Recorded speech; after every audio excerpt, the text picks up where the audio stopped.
Всех приветствую на своем канале. Сегодня свое видео я хочу посвятить модели NSU Aero 80.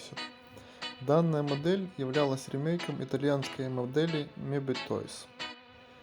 Первоначально данная машинка планировалась к выпуску на заводе Кругозор, потому можно сказать, что ее появление датируется началом 80-х годов. Однако серийно модель на этом заводе не производилась ввиду технологических сложностей, и в 1985 году пресс-формы были переданы на Запорожский титано-магниевый комбинат вместе со всеми имеющимися отливками корпусов и запчастями. Начало серийного производства на Запорожском титано-магниевом комбинате датируется 1987 годом, однако этому предшествовали пробные и установочные партии. Первая пробная партия Aero 80 была произведена на формах, полученных с завода Кругозор, на котором заменили часть вставки днища с мебитойсовскими надписями на вставку с надписями по-русски и значком Кругозора.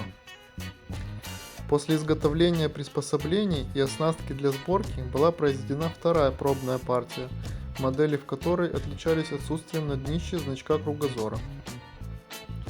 После изготовления второй пробной партии было решено нанести на днище изображение товарного знака ZTMK, так называемая птичка.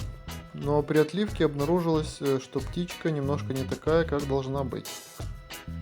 После этого, так сказать, птичку отдали на переделку, и так и появилось днище со значком ZTMK не на общей поверхности днища, а на выступающей площадке.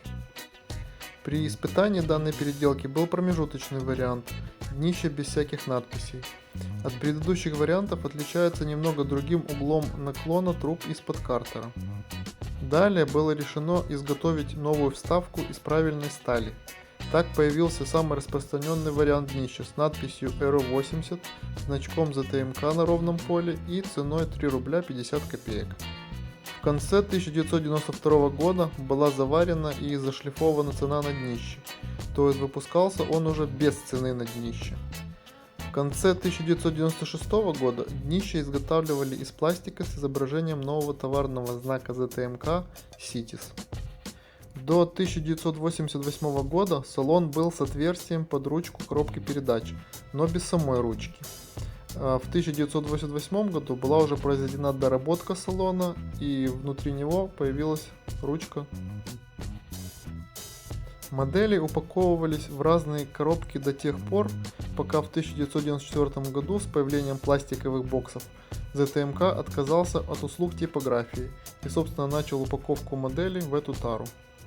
Всем спасибо за просмотр этого видео, надеюсь, оно оказалось для вас полезным и интересным. Ставьте лайки, и продолжение следует. Пока-пока.